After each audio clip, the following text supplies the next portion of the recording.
Vamos a orar. Padre que estás en el cielo, te damos infinitas gracias por darnos la oportunidad, el privilegio, Señor, de poder conectarnos, poder tener este tiempo juntos, Señor, para poder aprender, Señor, del reino. Y en estas 3 semanas que hemos estado aprendiendo sobre el reino y el sermón del monte, te agradecemos mucho por ello.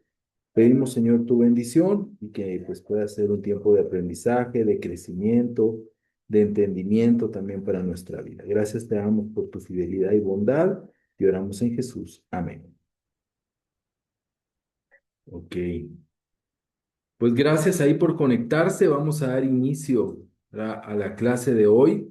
Vamos ya avanzando en el curso. Nos quedan, aparte de esta clase, 2 clases más. La siguiente tarea es para entregar hasta el próximo lunes, ¿verdad? Entonces, para esta semana no tenemos tarea y vamos a hablar el próximo lunes, si Dios nos lo regala, ahí la oportunidad. Vamos a hablar sobre las parábolas del reino y en la última clase vamos a hablar sobre el final de los tiempos, ¿verdad? Y el reino. Eso es básicamente lo que nos queda, la programación ahí que nos queda. Entonces, vamos a seguir estudiando el Sermón del Monte. Nosotros vamos a hablar la segunda parte de la justicia del reino y la entrada al reino, ¿verdad? Con esta clase pues finalizamos lo concerniente al Sermón del Monte. Hicimos en 3 semanas, ¿verdad? Como un curso ahí express del Sermón del Monte. Pero vamos a ir a lo primero, ¿verdad? Vamos a entender, ¿verdad? Lo que hemos venido aprendiendo de la justicia mayor. Cuando nosotros leímos la semana pasada Mateo capítulo 5, que fue el capítulo que estudiamos, hoy vamos a estar en Mateo 6 y Mateo 7. Entonces en Mateo capítulo 5 hay un versículo muy importante que es el versículo 20, que dice, porque les digo a ustedes que no van a entrar en el reino de los cielos a menos que su justicia supere a la de los fariseos y de los maestros de la ley. ¿Verdad? Aquí viene este tema tan importante de la justicia mayor, ¿verdad? Que hablamos, ¿no? De que aquí estaba la ley, ¿verdad? Y aquí está el reino, ¿no? La justicia del reino. Es profunda, es integral y pues vimos varias cosas la semana pasada con respecto a los mandamientos. Hoy vamos a ver algunas cosas importantes, ¿verdad? En esta sección vamos a ver algunas cosas importantes sobre prácticas, ¿verdad? Sobre prácticas religiosas. En los versículos del 1 al 18, siguiendo esta sección del Sermón del Monte, aborda ya no las enseñanzas de los fariseos. En el capítulo 5 abordaba las enseñanzas de los fariseos y las contrastaba con las enseñanzas del reino. Ahora Jesús se centra en este capítulo 6 en las prácticas religiosas, como la ofrenda, la oración y el ayuno. Jesús sigue la misma argumentación que explica en qué consiste esta justicia mayor, la justicia del reino, y cómo supera a la justicia de los fariseos. Y Jesús escoge prácticas religiosas, número uno, porque eran las más comunes, no eran las únicas, eran las más comunes, las más visibles, ¿verdad? Y las que identificaban a los fariseos como los judíos más piadosos y más devotos. De nuevo Jesús, hermanos, va a destruir y a poner en evidencia la falsedad de la justicia de los fariseos y coloca en el lugar la justicia mayor, ¿verdad? La que demanda los discípulos. Ese es el enfoque que se tiene. Vamos a leer el capítulo 6, si me acompañan, el versículo 1. Capítulo 6, versículo 1 dice, cuídense de no hacer sus obras de justicia delante de la gente para llamar la atención. Si actúan así, su Padre que está en el cielo no les dará ninguna recompensa. Aquí en el capítulo 6, versículo 1, Jesús, ¿verdad? De una manera muy importante, Jesús comienza esta sección con un principio básico expresado en forma negativa. y en dos partes. Por un lado, Jesús dice que los discípulos no deben de hacer, dice, no hagan vuestra justicia, no hacer sus obras de justicia delante de la gente para que la gente los vea. ¿Verdad? Entonces, y luego, ¿verdad? Dice, entendido de esta manera, aquí con estas prácticas religiosas que vamos a ver a continuación, cosas que hacían para agradar a los hombres. Por otro lado, Jesús agrega la segunda negativa, que es, dice, no habrá ninguna recompensa divina si se hace la justicia para agradar a los hombres. Este principio, si lo ponemos en forma positiva, se diría que estas prácticas religiosas deben de practicarse en secreto, en primer lugar, para así recibir la recompensa divina, lo que veníamos viendo en el capítulo 5. ¿Verdad? Este principio es un criterio muy importante en el reino, que tiene que ver con la profundidad y la importancia de la vida privada. ¿Verdad? Y esto es fundamental, es un versículo introductorio para el resto, para lo que Jesús está enseñando. En cualquier momento que ustedes tengan alguna pregunta, algún comentario, interrumpen sin ningún problema. ¿Verdad? ¿Cuáles son las prácticas religiosas que Jesús enseña? Las limosnas, ¿verdad? O las finanzas, la motivación de los fariseos, ser visto en público. ¿Cuál es la motivación correcta? Agradar al Padre. La actitud mala es la publicidad, la teatralidad. En cambio, la discreción en la justicia del reino, algo que es genuino. La recompensa dice que ya tienen su recompensa. ¿Por qué? La recompensa es que la gente los vea. ¿Cuál es la recompensa de Dios? No dice cuál, pero es divina. Sabemos que es divina. La oración, la devoción. Ser vistos y elogiados. ¡Wow! ¡Qué increíble! ¿Cómo ora? ¿Cuál es lo que Jesús nos enseña? Agradar al Padre en lo secreto. La actitud, van a repeticiones. De nuevo, la teatralidad, van a repeticiones, repeticiones, repeticiones. ¿Cuál es la actitud correcta? La sinceridad, la estructura correcta. La recompensa, de igual manera, ellos ya tienen su recompensa, la recompensa divina. Luego, vemos el ayuno, ser vistos y elogiados. ¿Verdad? Ponen cara triste porque están ayunando. La motivación es eso, ser visto. En la justicia del reino es agradar en lo secreto al Padre. La actitud, la apariencia, ¿verdad? De gente demacrada, ¿verdad? La teatralidad. ¿Cuál es la actitud que Dios espera? La apariencia festiva. ¿Cuál es la recompensa? Ellos ya tienen su recompensa. Y Dios promete una recompensa divina. Eso vemos en estas tres prácticas. Pero vamos ahora, ¿verdad? A ir avanzando, ¿no? Leyendo sobre estas prácticas, ¿verdad? Aquí vamos a ubicarnos en los versículos que siguen, ¿verdad? Que estamos hablando de lo que vimos ahorita rápidamente en este cuadrito. Vamos a ir al versículo 2 en adelante, pero por eso dice, cuando des a los necesitados, no lo anuncies al son de trompeta, como lo hacen los hipócritas en las sinagogas y en las calles para que la gente les rinda homenaje. Les aseguro que ellos ya han recibido toda su recompensa. Más bien, cuando des a los necesitados, que no se entere tu mano izquierda de lo que hace la derecha, para que tu limosna sea en secreto. Así tu Padre que ve lo que haces en secreto, te recompensará. La práctica farisaica, los maestros de la ley consideraban que las ofrendas o las limonas, como ellos la llamaban, la oración y el ayuno eran tres prácticas principales de la piedad judía. Jesús lidia, hermanos, con estas prácticas de manera similar. Primero, él advierte a sus discípulos sobre esto. En cuanto a la limosna u ofrenda, ¿verdad? Que es la que se refiere aquí en el versículo 2, parece referirse a lo que la ley destinaba en Éxodo, en Levítico y en Deuteronomio. Si quieren anotar, Éxodo 23:10, el 11, el 30 y 15, Levítico 19:10 y Deuteronomio 15, del 7 al 11, habla sobre eso. Esta es la forma en la que se entiende esta expresión de la que habla limosna. Aunque la enseñanza de Jesús se aplicaría a cualquier clase de ofrenda. Esto es muy importante porque Dios está hablando aquí particularmente de la ofrenda a los necesitados, que es la de esos versículos.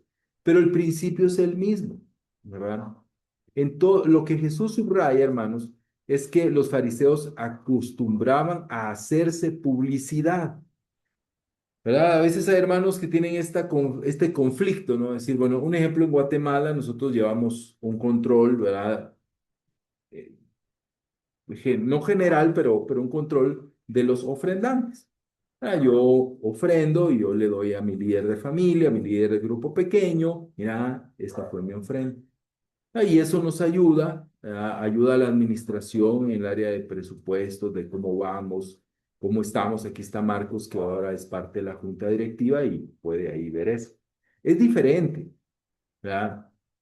A veces, hermanos, quieren aplicar ese principio y por eso dicen, no, yo no te voy a decir cuánto ofrendo. No, no, no es de eso lo que está hablando, no está hablando de rendir o no cuentas, ¿verdad? O que te discipulador te pregunte, mira, estás ofrendando. No, yo no te voy a decir que la Biblia dice que hay que darlo en secreto. No, aquí está hablando de una actitud pública, de que ellos se hacían publicidad. ¿Recuerdan la ofrenda de la viuda pobre? Dice que Jesús veía cómo los ricos echaban grandes cantidades de dinero en el cofre, o sea, era algo público.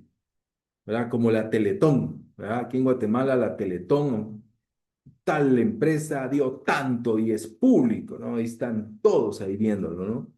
Esto contribuía a su imagen, ¿verdad? Cuando daban con el propósito de ser vistos y ser elogiados por los hombres. En el mundo contemporáneo vemos eso, como te digo, en las teletones, ¿no? Donde lo más importante no es dar, sino recibir el aplauso, el elogio, la honra humana, ¿verdad? Siéndolo directo a lo que Jesús dice, están pagando por ser elogiados, están pagando por ser honrados, ¿verdad? Pero ¿qué es lo que nos enseña aquí la escritura en esta práctica del 3 al 4? ¿Verdad? Lo que Jesús nos enseña, la enseñanza de Jesús es contraria a esta práctica. En vez de hacerse publicidad, el discípulo debe de dar sus ofrendas en secreto, de manera discreta, ¿verdad? Y esta enseñanza es, como le digo, es ese objeto de discusión, ¿no? ¿Verdad? Que puede haber. Pero Jesús lo que está enseñando es no hacernos publicidad, es entender que al que yo debo de agradar es a Dios. Al hombre yo lo puedo convencer y al hombre yo puedo decir, no, yo doy generosamente y Jesús sabe, no, puedes dar más, ¿verdad? Lo que Jesús nos está enseñando y la justicia del reino es que nosotros debemos de entender e interpretar, ¿verdad? Que debemos de dar a Dios, es a Dios, ¿verdad? Es darle a Dios. Y es eso lo que Dios espera de nosotros. Vemos esos procedimientos en la carta a los Corintios y vemos ahí donde Pablo en el capítulo 8 9 de Segunda de Corintios, en el capítulo 16 de Primera de Corintios, habla de dar. La enseñanza de Jesús ha sido mal usada muchas veces para que el discípulo irresponsable se escuda en la secretividad, para ocultar su negligencia en ofrendar, engañándose a sí mismo. Jesús contradice todo eso. Al final lo que Jesús nos enseña es a ofrendar, es a dar, pero no para hacernos publicidad, ¿verdad? Sino hacerlo de una manera hacia Dios con el corazón. Para que tu limosna, dice acá, sea en secreto, dice. Así tu Padre que ve lo que haces en secreto te recompensará. ¿Cuántas cosas damos no solo en la iglesia, sino que ayudamos a un hermano, que depositamos anónimamente a alguna organización o al mismo Hope? Lo hacemos en secreto. ¿Para qué? Pues para... Y si te preguntan, no tiene que haber ningún problema en decirlo. Sí, sí, ofrendé, sí, di. La diferencia es cuando te enorgulleces y lo haces para que la gente te vea. Esa es la enseñanza del versículo 1 del capítulo 6, que es muy importante en la justicia del reino. Esto es fundamental. Luego habla Pablo. sobre la práctica de la oración, ¿verdad? Que aquí vemos. ¿Alguien quiere compartir algo? Sí, Pablo, quería solo, tengo una duda. Entonces, aquí podemos tomar la ofrenda que es igual a la limosna. Sí, el mismo principio aplica a la ofrenda y a toda ayuda económica. Ok, inclusive para los necesitados, ¿verdad? Cuando Aquí compartimos. está hablando prácticamente, el contexto aquí es a los necesitados, ¿sí? Ok, Aquí, pero como decía anteriormente, el principio es el mismo para nuestra ofrenda en la iglesia, el principio es el mismo para cuando ayudamos en alguna necesidad de algún hermano o algunas otras ofrendas como una ofrenda especial y todo eso. El principio al final es el mismo, ¿verdad? Es esa parte de hacerlo enfocado en el Señor. y gracias, Pablo. Con gusto. Ahora, en el versículo 6 vamos a leer, bueno, desde el 5 al 15 sobre la oración. Dice, cuando oren, no sean como los hipócritas, porque a ellos les encanta orar de pie en las sinagogas y en las esquinas de las plazas, para que la gente los vea. Les aseguro que ya han obtenido toda su recompensa. Pero tú, cuando te pongas a orar, entra en tu cuarto, cierra la puerta y ora a tu Padre que está en lo secreto. Y tu Padre que ve lo que haces en secreto te recompensará. Y al orar no hablen pero no hablen solo por hablar, como hacen los gentiles, porque ellos se imaginan que serán escuchados por sus muchas palabras. No sean como ellos, porque su Padre sabe lo que ustedes necesitan antes de que se lo pidan. Ustedes deben de orar así. Padre nuestro que estás en el cielo, santificado sea tu nombre, venga tu reino. Hágase tu voluntad en el cielo, hágase tu voluntad en la tierra como en el cielo. Danos hoy nuestro pan cotidiano, perdónanos nuestras deudas, como también nosotros hemos perdonado a nuestros deudores, y no nos dejes caer en la tentación, sino líbranos del maligno.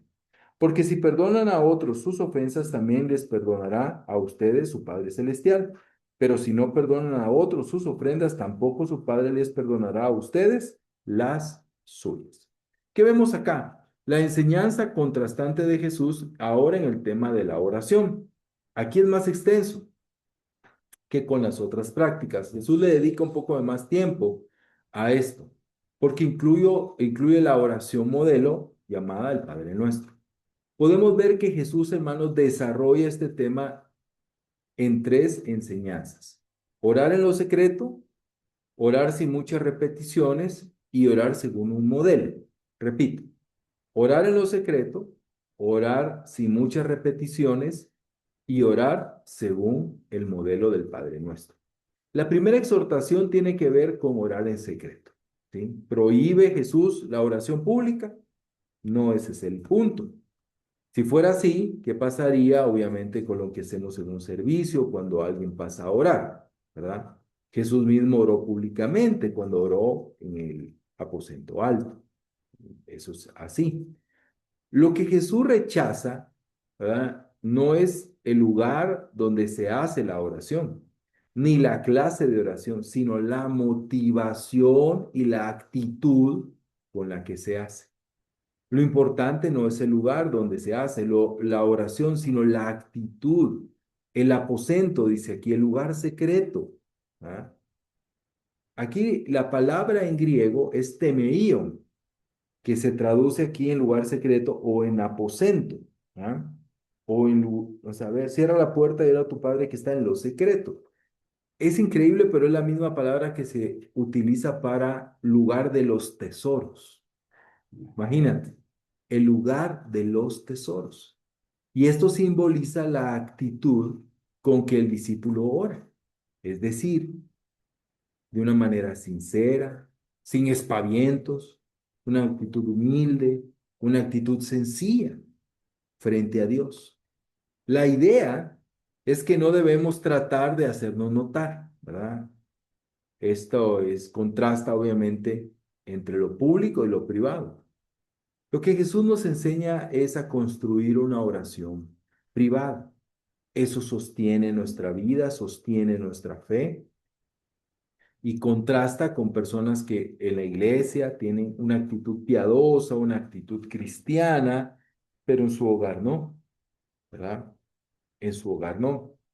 La persona que ora más en público que en privado manifiesta que está más interesado en la aprobación humana que en la de Dios, ¿verdad? La segunda exhortación tiene que ver con orar sin usar repeticiones sin sentido, así lo dice la Biblia de las Américas, repeticiones sin sentidos o vanas repeticiones. Jesús tampoco rechaza las oraciones largas. De hecho, en la Biblia hay oraciones largas.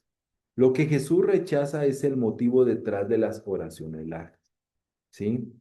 Es la vanagloria.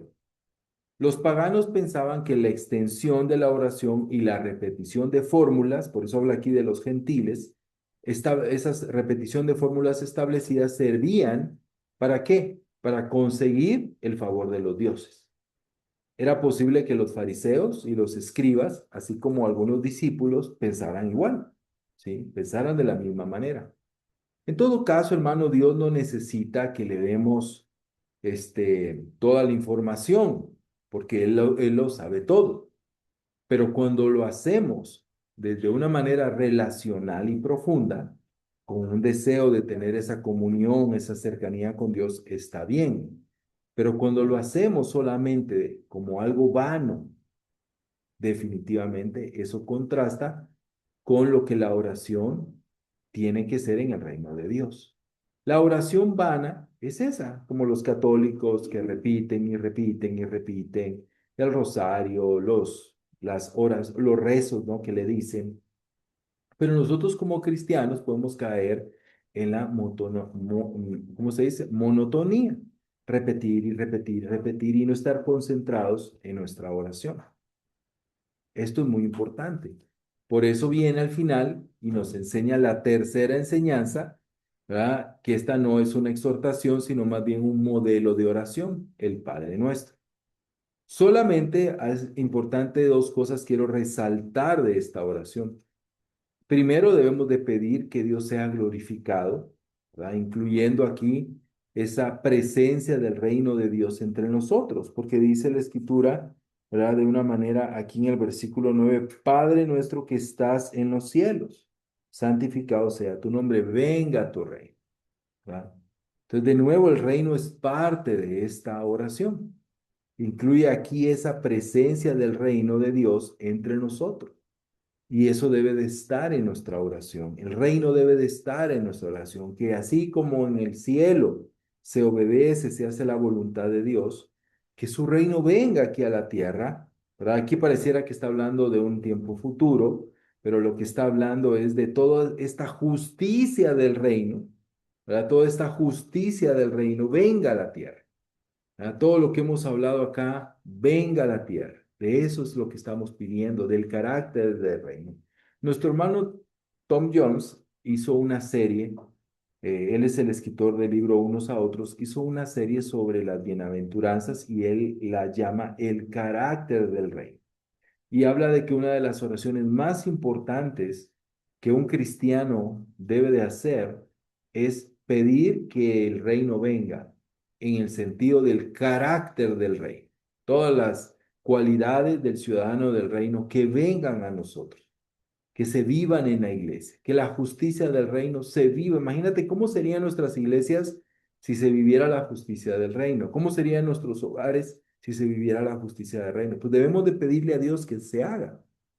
Debemos rogar al Señor porque venga la justicia del reino. Y dice, esa es una de las oraciones más importantes que un cristiano debe de hacer. La otra cosa es importante que nosotros necesitamos orar pidiendo por nuestras necesidades, tanto materiales como espirituales. La petición del perdón de nuestros pecados, nuestras ofensas, es parte de esa petición. ¿Sí? Aquí la estructura la podemos llevar como la hemos aprendido en los estudios bíblicos, paso por paso, la podemos estructurar. A mí me gusta estructurarla en cuatro grandes bloques, que son la alabanza, la adoración, un bloque, la confesión de pecados, otro bloque, la gratitud, otro bloque, y la súplica, otro bloque. ¿Verdad? Tal vez no está ordenado como el Padre Nuestro, pero cada uno de esos bloques se incluye en el Padre Nuestro. Pero otras formas es ir frase por frase y usarlo como modelo. Es importante entender por qué es un modelo, porque vemos a Jesús orando otra vez ahí en Juan 17 y no repite el modelo. O sea, palabra por palabra. Entonces, definitivamente, sí o sí es un modelo. Vemos oraciones en el Nuevo Testamento, en las cartas, Pablo orando ahí en Efesios 1, Efesios 3, oraciones largas que están ahí. y no repite el Padre Nuestro, pero usa parte del modelo. Lo que Dios quiere es que nuestra oración sea estructurada, ¿verdad? Que tenga un modelo que nos ayude y nos inspire. Me gustaría escuchar un poco qué piensan sobre la oración, cómo lo ven, qué piensan, cómo lo practican ustedes, nos pueden compartir, qué ven en esto.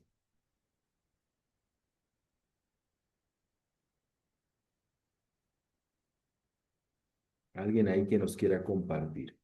Sí, Claire. Buenas noches, Paulo y colegas. Em, a mí me ayuda mucho saber que Jesús da un modelo, da una guía de cómo orar. Cuando mi mente tiene una estructura, pienso mejor. Ujú, Em, y he tenido oraciones muy desordenadas y oraciones ordenadas. Y definitivamente hay una diferencia gigantesca. Creo que la oración desordenada tiende a ser más como desahogo y refleja el desorden interno. No sabemos qué está ujú, pasando, es un poco desesperación, ¿verdad? Em, pero y hay veces tal vez es necesario, ¿verdad? ujú, Pero cuando ya necesitamos ordenar, ordenar la parte interna, ese espíritu, nuestra alma, el tener una estructura, ¿verdad?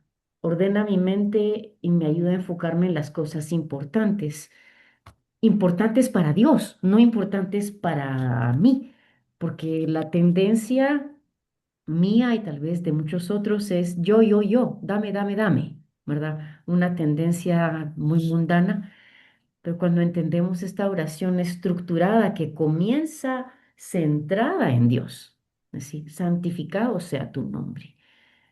El hecho de que Dios es el, lo primero que hablamos, ¿verdad? Y dar esa gloria a Él nos cambia completamente la perspectiva, de una perspectiva centrada en nosotros, egocéntrica, a una perspectiva teocéntrica. Y eso ya comienza a liberar mucho de los sesgos que tenemos en la oración. eh, y el analizar cada frase, ¿verdad? De ese Padre Nuestro me ha ayudado a orar mejor. También el otro esquema que mencionas, ¿verdad? El de ACTS, como lo tienen en inglés, ujú, eh, me ayuda mucho. Sin estructura, mi mente se pierde. Y agradezco muchísimo que no solo está aquí registrado en Mateo, está registrado en Lucas, ¿verdad? Y nos ayuda aún cuando tenemos tiempos de oración personales, pero también grupales. Creo que cuando nos podemos asignar temas de oración, nos centra mejor, nos ayuda muchísimo, ¿verdad? A mantenernos enfocados y no permitir que se nos vayan las ideas, el tiempo y que sea mucha palabrería, que es exactamente lo que él está evitando. ujú. Ese es. Gracias. Gracias. Gracias, Claire. Quisiera Sí, compartir también un poquito. sí, sí, dale, dale, Marcos. Ok. Bueno, algo que yo he experimentado es que a veces cuando estás en el día a día del trabajo y de todas las actividades que realiza uno en casa o cuando uno va saliendo, digamos que tus oraciones tienden a ser muy constantes pero repetitivas, ¿verdad? Y yo veo, ¿verdad? La necesidad de oración es que me ha servido mucho poder tomar mis escrituras antes para poder centrar mi oración en puntos claves, ¿verdad? De mi crecimiento espiritual o de mis necesidades o de mis agradecimientos, ¿verdad? Ujú, Entonces, pienso que la estructura siempre es buena porque hay muchos elementos en el Padre Nuestro que nos ayuda a exaltar primero a Dios y después ya traer a la oración nuestras necesidades.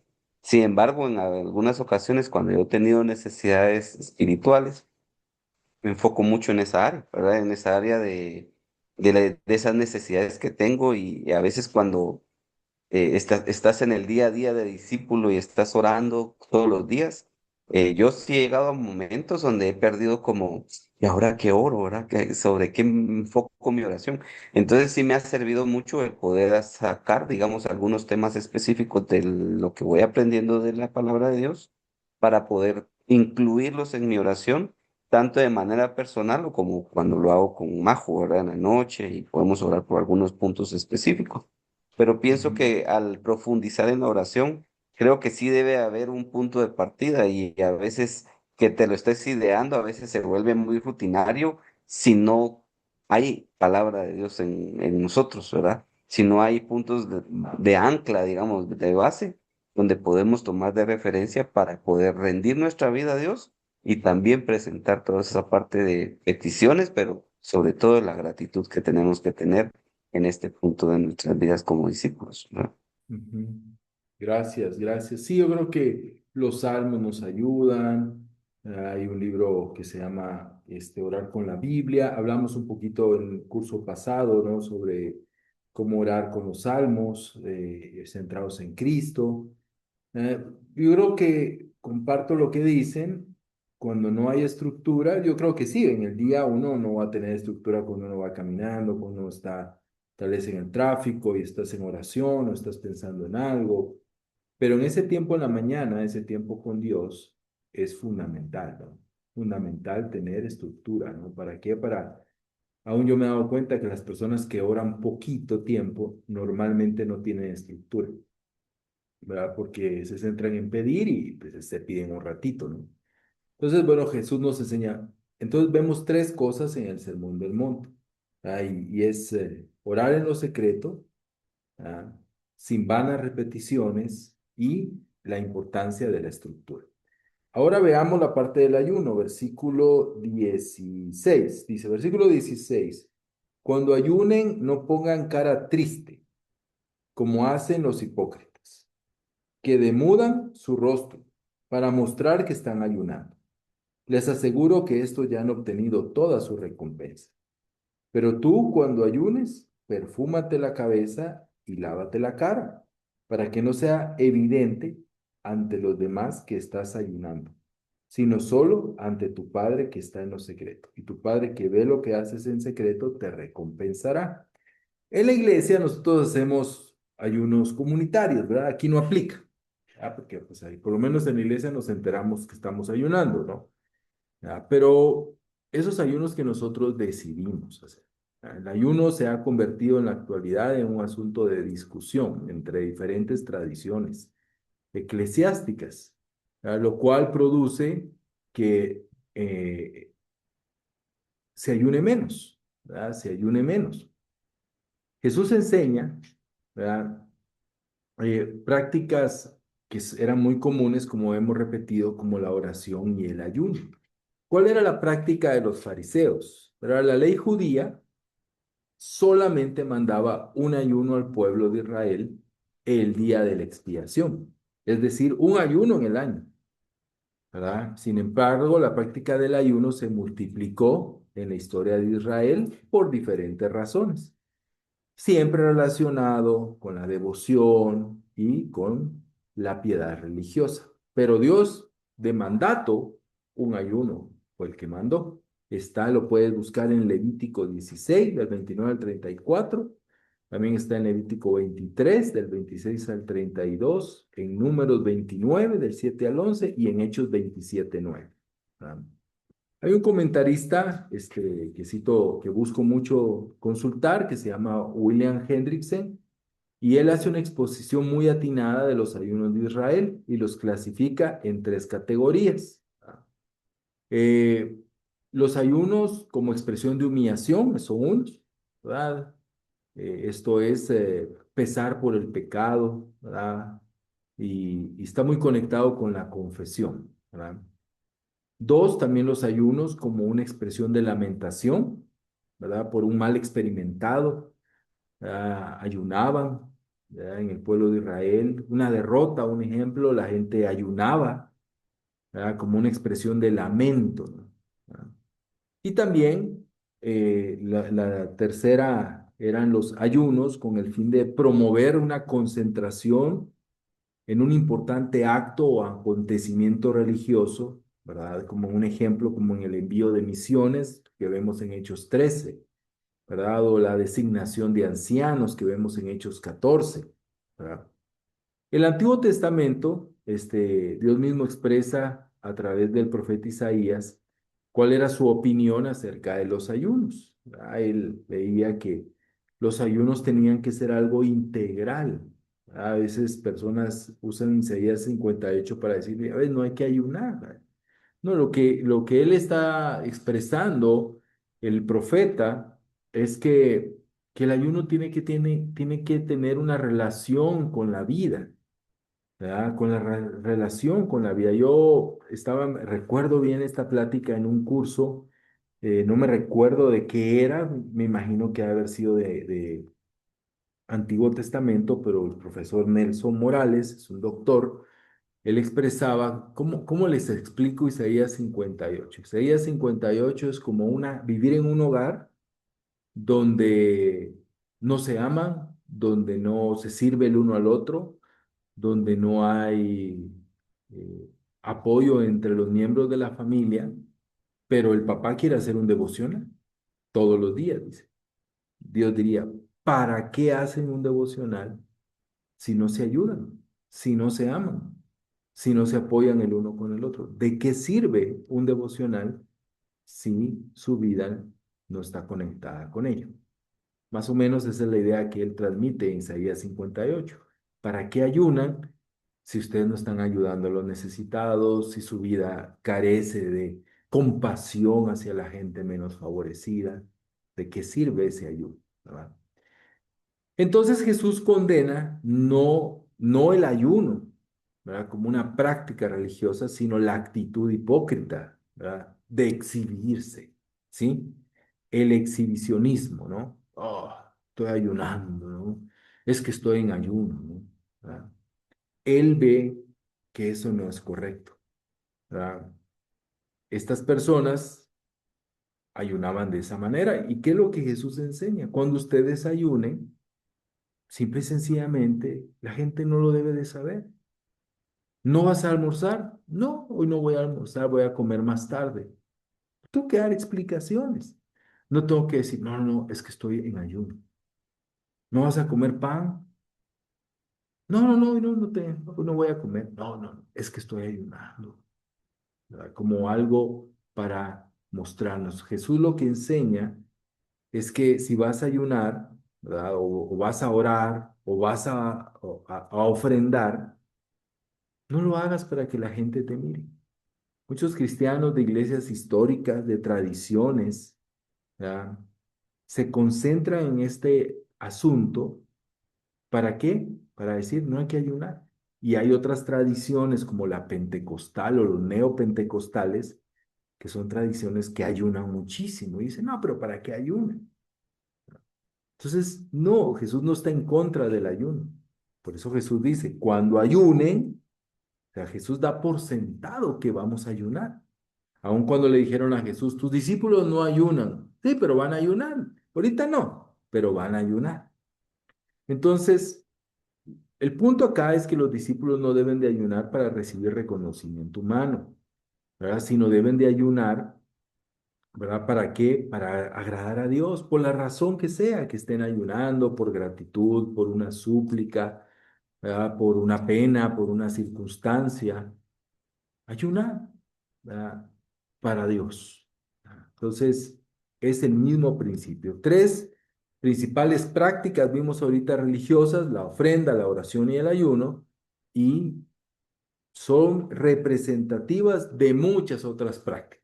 Compartir nuestra fe, discipulado, todas las prácticas que podamos hacer encajan en esta. Estas son representativas de cualquier práctica que nosotros hagamos. La adoración, toda, es lo mismo. Son los mismos principios. Hay que hacerlo para Dios, no para que la gente nos vea. Amén. Y eso es el reino. Así es el reino. Ahora veamos la justicia mayor en las posesiones materiales. Ya vamos, y nos falta todavía. un buen poco. Vamos a leer aquí desde el versículo 19 al 24 de Mateo 6. Dice, no acumulen para sí tesoros en la tierra, donde la polía y el óxido destruyen, y donde los ladrones se meten a robar. Más bien, acumulen para sí tesoros en el cielo, donde ni la polía ni el óxido carcomen, ni los ladrones se meten a robar, porque donde esté tu tesoro, ahí estará también tu corazón. El ojo es la lámpara del cuerpo. Por lo tanto, si tu visión es clara, todo tu ser disfrutará de la luz. Pero si tu visión está nublada, todo tu ser estará en oscuridad. Si la luz que hay en ti es oscuridad, qué densa será esa oscuridad. Nadie puede servir a dos señores, pues menospreciará a uno y amará al otro, o querrá mucho a uno y despreciará al otro. No se puede servir a la vez a Dios y a las riquezas. ¿Qué vemos acá? ¿Verdad? Una enseñanza, creo yo, muy contemporánea, ¿verdad? ¿Por qué? Porque vivimos, pero yo creo que todo tiempo el mundo ha sido materialista, pero creo que en este tiempo hay mucho materialismo y también dentro de la iglesia. Esta siguiente sección del Sermón del Monte incluye enseñanzas generales de Jesús sobre la relación entre sus discípulos y las posesiones materiales. Esto es sin aludir a las enseñanzas o prácticas de los fariseos. Aquí Jesús no dice cómo los fariseos actuaban y cómo los fariseos veían el dinero. ¿Verdad? Por lo menos aquí no lo expresa, pero vemos que eran amantes del dinero. En otras partes de la Biblia dice que ellos eran amantes del dinero. ¿Cuál debe ser la actitud de los discípulos con respecto a las posesiones materiales? ¿Ofrece Jesús, hermano, algunos principios para orientar estas actitudes? ¿Qué tiene que ver la vida cristiana?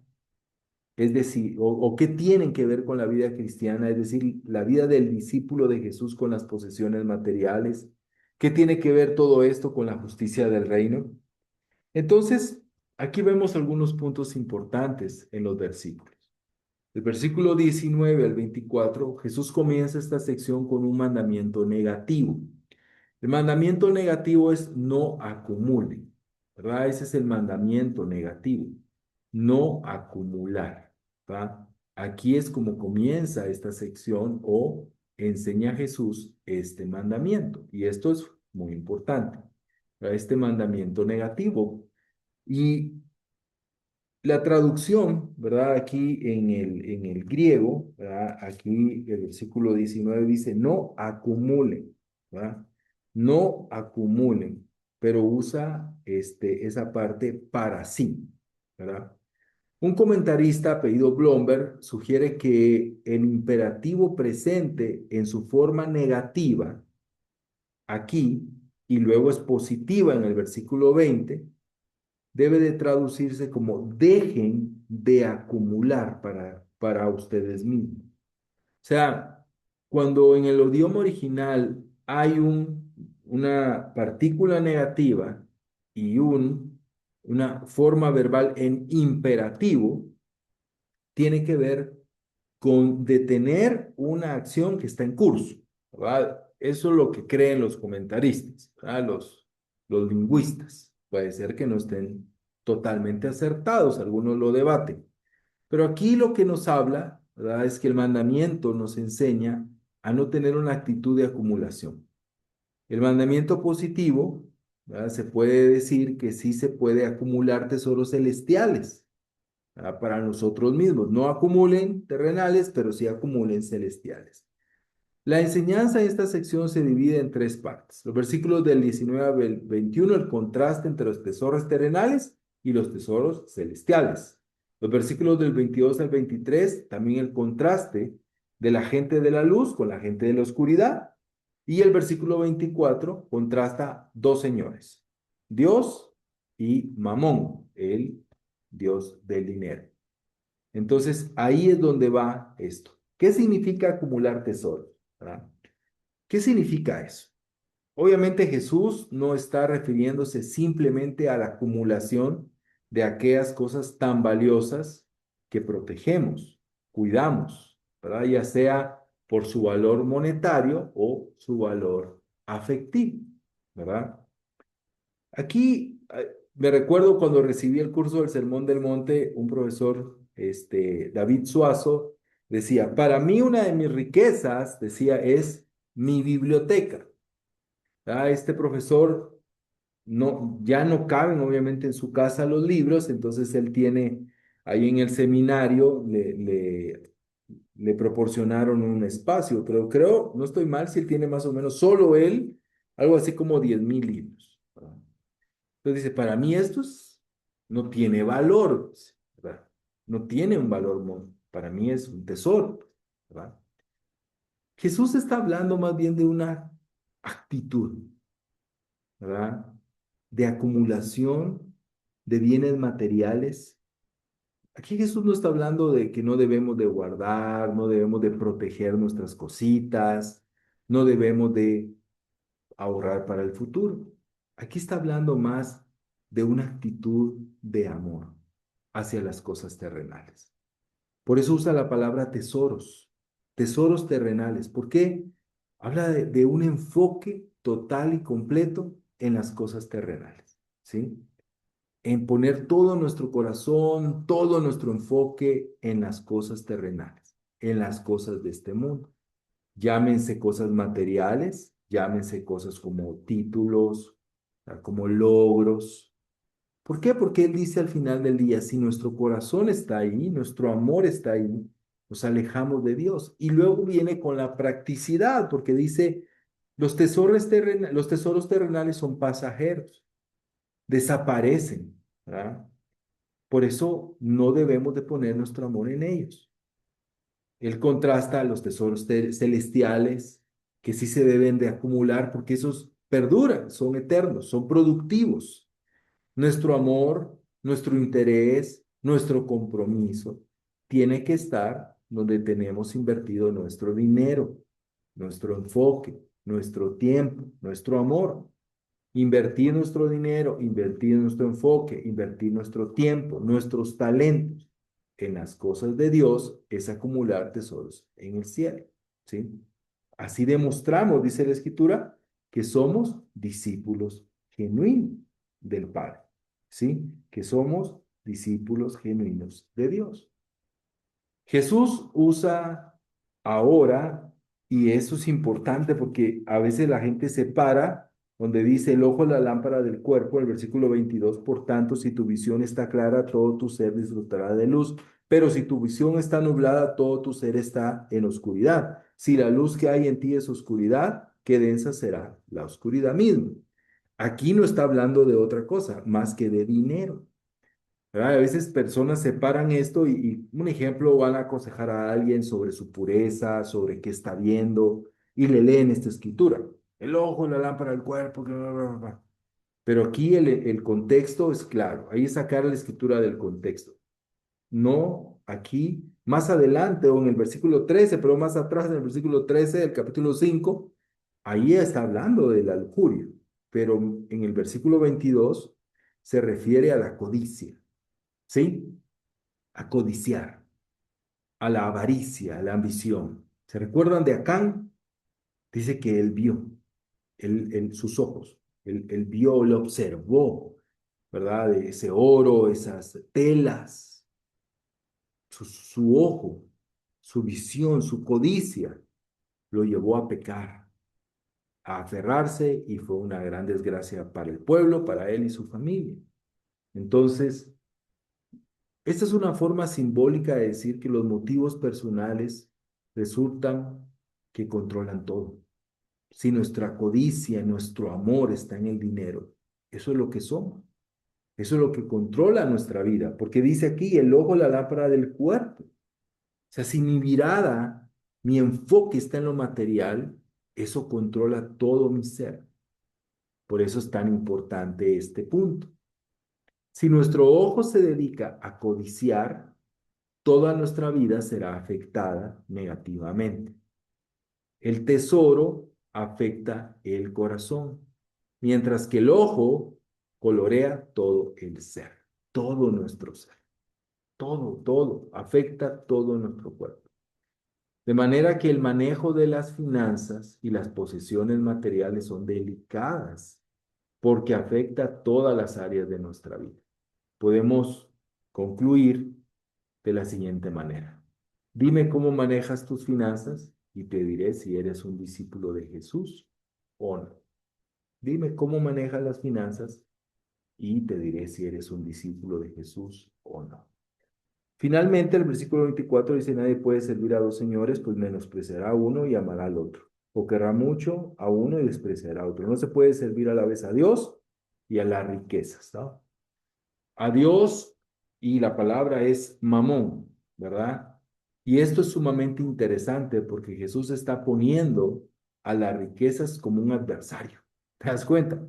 A Dios o a las riquezas. O sea, aquí no dice a Dios o a Satanás. Aquí el adversario es el dinero, son las riquezas. Y esto es muy fuerte, ¿verdad? Es muy fuerte, ¿verdad? Algunos dicen que es el adversario más fuerte que tiene Dios en este tiempo, el dinero, lo material. Es curioso, hermano, que Jesús aparentemente usa la expresión mamón como si se tratara de un nombre propio, personificado como si fuera un ídolo. Así a las riquezas se convierten en un adversario formidable contra Dios mismo. Ah, obviamente, ¿quién es el que da el poder a ese ídolo? Somos nosotros. Cuando nuestro enfoque, nuestra avaricia, nuestra codicia, nuestra falta de contentamiento está enfocada en eso. No se trata de esto, no tiene nada que ver con prosperar, no tiene nada que ver con ser trabajador, con ser diligente. La Biblia es clara en esto, hermano. Aquí tiene que ver con el que ambiciona, con el que es agarrado, ¿no? ¿Verdad? Y solo acumula para sí. ¿Es profundo? Creo que sí. Bueno, sigamos aquí por cuestiones de tiempo, ya van a ser las 9 y nos falta bastante. Dice aquí el versículo 25. Por eso les digo, no se preocupen por su vida, qué comerán o beberán, ni por su cuerpo, cómo se vestirán. ¿No tiene la vida más valor que la comida o el cuerpo más que la ropa? Fíjense en las aves del cielo, no siembran ni cosechan, ni almacenan en graneros. Sin embargo, el Padre Celestial las alimenta. ¿No valen ustedes mucho más que ellas? ¿Quién de ustedes, por mucho que se preocupe, pueden añadir una sola hora al curso de su vida? ¿Y por qué se preocupan por la ropa? Observen cómo crecen los lirios del campo. No trabajan ni hilan. Sin embargo, les digo que ni siquiera Salomón, con todo su esplendor, se vestía como uno de ellos. Si así se viste Dios, perdón, si así viste Dios a la hierba que hoy está en el campo y mañana es arrojada al horno, no hará mucho más con ustedes, gente de poca fe. Así que no se preocupen diciendo qué comeremos o qué beberemos o con qué nos vestiremos. Los paganos andan tras todas estas cosas, pero el Padre Celestial sabe que ustedes las necesitan. Más bien busquen primeramente el reino de Dios y su justicia, y todas estas cosas les serán añadidas. Por tanto, no se angustien por el día de mañana, el cual tendrá sus propios afanes. Cada día tiene ya sus propios problemas. Bueno, la segunda sección, o perdón, la segunda lección que Jesús da a sus discípulos referente, tocante a las posesiones materiales, tiene que ver con la ansiedad respecto a estas necesidades materiales cotidianas. Aquí es muy importante esta palabra, estas palabras llamada aquí preocupación, ¿verdad? Él comienza esta lección y la presenta como una conclusión de donde venía, ¿no? Viene hablando de los tesoros. Por eso dice, comienza el versículo 25, si ustedes observan su vida, su Biblia, perdón, en esta versión dice, por eso les digo, ¿ok? Entonces, toda esta parte está en una conexión directa con el versículo 19 al 24. Entonces aquí el imperativo negativo en tiempo presente que aparece acá, de nuevo, negativo, imperativo, significa con dejar de hacer algo que se está haciendo, ¿verdad? Como lo vemos en el versículo 19. El significado acá es, cuando habla de preocupación, está hablando de tener la palabra que es merimate, tiene que ver con una preocupación ansiosa, basada en la aprehensión de un posible peligro o mala fortuna. Ansiedad. O sea, nosotros somos ansiosos por el futuro. Si nos preocupamos por el futuro, ¿verdad? Estamos ansiosos. ¿Cómo voy a pagar? ¿Cómo le voy a hacer para pagar la universidad de mis hijos? ¿Cómo le voy a hacer para pagar las medicinas? Esa preocupación. Yo creo, hermanos, que me atrevo a decir que este mandamiento es uno de los que más desobedecemos los cristianos. ¿Por qué? Porque nos preocupamos demasiado, somos muy preocupones. ¿Verdad? ¿Quién no se preocupa por estas cosas? El argumento de Jesús, de nuevo, pues va de mayor a menor. Dice, la vida y el cuerpo, el alimento y el vestido. Nos preocupamos por cosas pequeñas como el alimento y el vestido, pero Jesús y Dios va a lo mayor, dice, pero no es más importante la vida y el cuerpo. Dios nos da lo mayor, ¿verdad? Si Dios nos da lo mayor, que es la vida y el cuerpo, ¿no nos dará lo menor? De eso está hablando hoy. Si yo cuido de su vida y de su cuerpo, ¿no les voy a dar qué comer y qué vestir? Entonces, nosotros sabemos la respuesta. Si de veras confiamos en Dios y lo hemos escogido en vez de escoger a Mamón, ¿verdad? Porque ahí es donde está la clave. Si en el reino de Dios, si Dios es rey, nosotros no deberíamos estar preocupados. Pero como no es rey a veces, sino el que es rey es Mamón, que lo que rige nuestra vida son las cosas materiales, pues es por eso que estamos ansiosos. Nos preocupamos. ¿Por qué? Porque Dios no está reinando. En los versículos del 26 al 30, Jesús aquí invierte el argumento. Esta vez no va de lo mayor a lo menor, sino va al revés, de lo menor a lo mayor. Si Dios cuida de las aves, cuidará también de mí, ¿verdad? Dios no solamente ha dado lo mayor, sino también cuida y alimenta lo menor. En todo caso, hermano, el ser humano, especialmente el discípulo de Jesús, está en la cima de todo. Está en la cima de todo. Para Dios, la vida y el cuerpo del discípulo son más que cualquier cosa. Más que el alimento, más que el vestido. Son más que las aves del cielo. Son más que los lirios del campo. Entonces, en estos versículos se puede encontrar cuatro razones por las que un discípulo no debe de estar ansioso, ¿verdad? No debe de estar ansioso. Aquí vemos, ¿verdad? Y vamos a ver eh, la ansiedad, número uno, el versículo 26. La ansiedad, hermano, es innecesaria. ¿Ah? El versículo 26 dice, fíjese en las aves del cielo, no siembran ni cosechan ni almacenan en graneros, sin embargo su Padre que está en el cielo los alimenta. ¿No valen ustedes más que ellas? Es innecesaria. También el versículo 27, ¿verdad? Nos enseña que es inútil, ¿verdad? ¿Y por qué se preocupan por la ropa? Observen cómo crecen los lirios del campo. No trabajan ni hilan. También vemos que es ciega, ¿verdad? La preocupación es ciega. El versículo 28 al 29 habla de eso. Y también el versículo 30, que lo voy a leer, así se viste, si así viste Dios a la hierba que hoy está en el campo y mañana es arrojada al horno, no hará mucho más por ustedes, gente poca de fe o falta de fe. Entonces, hermanos, aquí podemos ver cuán importante es para nosotros los cristianos, cuán importante es para nosotros los discípulos entender que la preocupación es innecesaria, es inútil, no añade ni una hora a la vida y es ciega. Y esto pues nos lo enseña. Vamos a seguir leyendo. El versículo 31 dice, así que no se preocupen diciendo qué comeremos o qué beberemos o cómo nos vestiremos. Aquí de nuevo el versículo 31 comienza con otro conectivo, ¿verdad? Así que, ¿verdad? Por tanto, también está en otras versiones.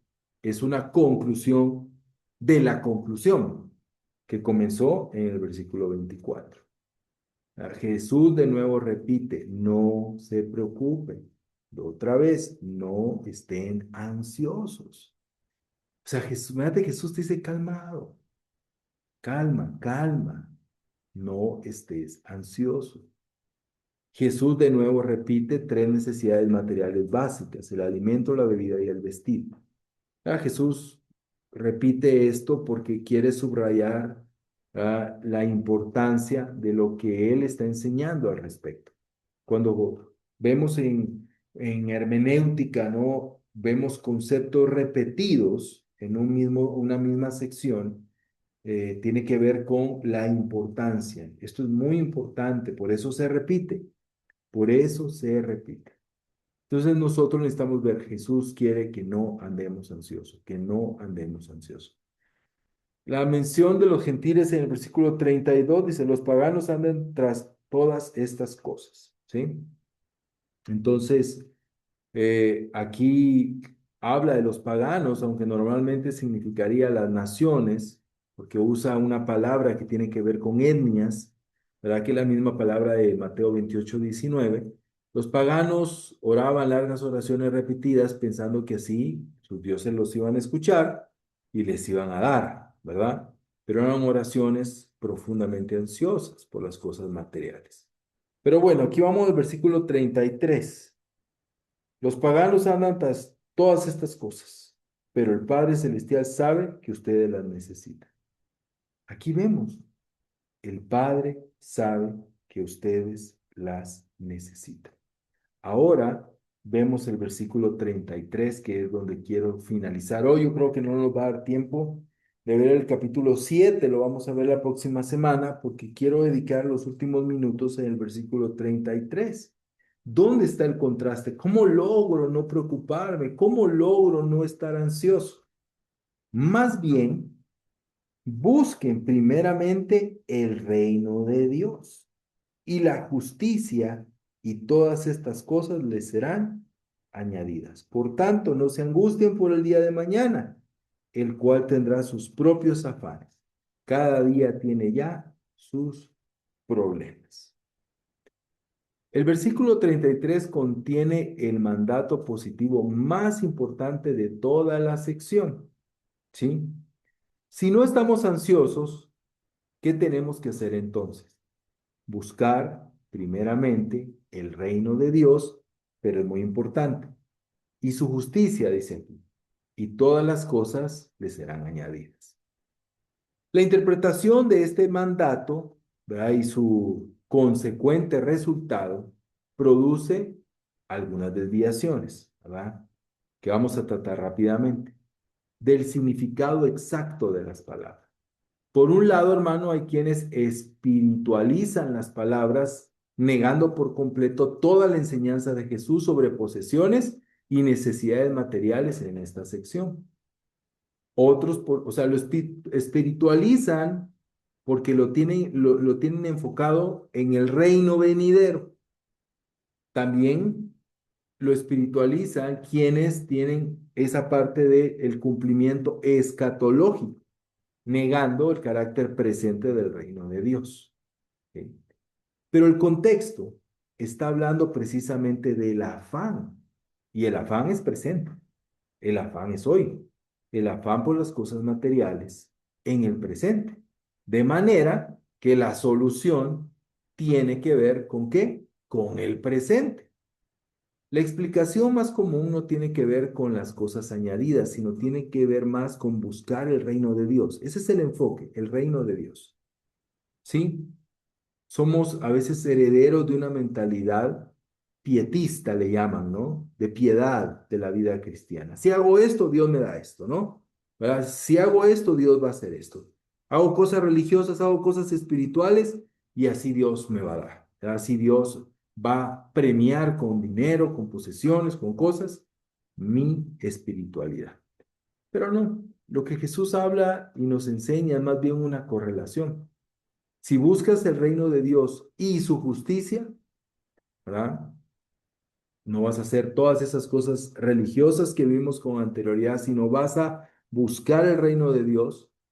Y aquí quiero hacer un énfasis muy importante en que una traducción eh, más exacta, según eh, el doctor David Suazo, y yo estoy de acuerdo, y la he escuchado, la he leído, perdón, ¿verdad? En John Stott también. Dice, buscad primeramente el reino de Dios, es decir, su justicia.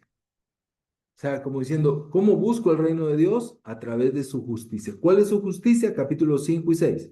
Todo lo que vimos la semana pasada y hemos visto hoy de las prácticas religiosas, de cómo el mandamiento mayor, eso es la justicia del reino, ¿sí? La justicia del reino de Dios. Si yo me enfoco, porque a veces pensamos, ¿qué es estar enfocado en el reino? Ir a la iglesia, ir a las actividades de la iglesia, estar en los servicios, servir en un ministerio. Eso es parte, pero no lo es todo. Antes yo interpretaba esta escritura como buscar el reino de Dios es que evangelizar, dar discipulados, sí, es parte, pero no lo es todo, ni siquiera la gran mayoría. Buscar primeramente el reino de Dios tiene que ver con mi carácter, con ser el bienaventurado, con ser sal y ser luz, ¿sí? Con vivir el mandamiento mayor, ¿verdad? Ir a lo profundo, al corazón, practicar las cosas para agradar a Dios y no a los hombres. Por eso esta es una conclusión muy importante. Aquí finaliza, en el versículo 34, finaliza la sección de la justicia del reino, que empezó desde el capítulo, parte del capítulo 5 el 17 creo yo, 19 más o menos, hasta aquí. Ahí termina el cuerpo del sermón que tiene que ver con la justicia del reino. Entonces, si yo vivo haciendo lo que el sermón del monte y la palabra de Dios me manda y las enseñanzas de Jesús me mandan, como resultado yo no voy a vivir una vida ansiosa. Yo no voy a vivir una vida preocupada por las cosas materiales. Si yo vivo en el reino de Dios, donde Jesús es el rey, pues debo de quitar los afanes de mi vida. Entonces yo creo que el afán, la ansiedad, yo creo, hermanos, que debe ser como un termómetro, ¿verdad? Puede ser que tengamos otras condiciones y situaciones que nos pueden llevar a estar afanados, ¿verdad? Que no nos colaboran, como los dispositivos, ¿verdad? El sobrepensamiento, no sé, pueden haber otros factores. Pero en general, lo más importante que como cristianos debemos de ver es nuestro afán, nuestra ansiedad, nuestras preocupaciones por las cosas de este mundo reflejan que no tenemos al Rey de Reyes en nuestra vida. Debe ser un termómetro, no para desanimarnos, no para frustrarnos, sino para volvernos al Señor. Finaliza el versículo 34. Vuelve otra vez, de nuevo. Por lo tanto, ¿qué ha hecho Jesús? Como tres, cuatro conclusiones. Por lo tanto, no se angustien por el mañana. Mañana tendrá sus afanes, cada día tiene ya sus propios problemas.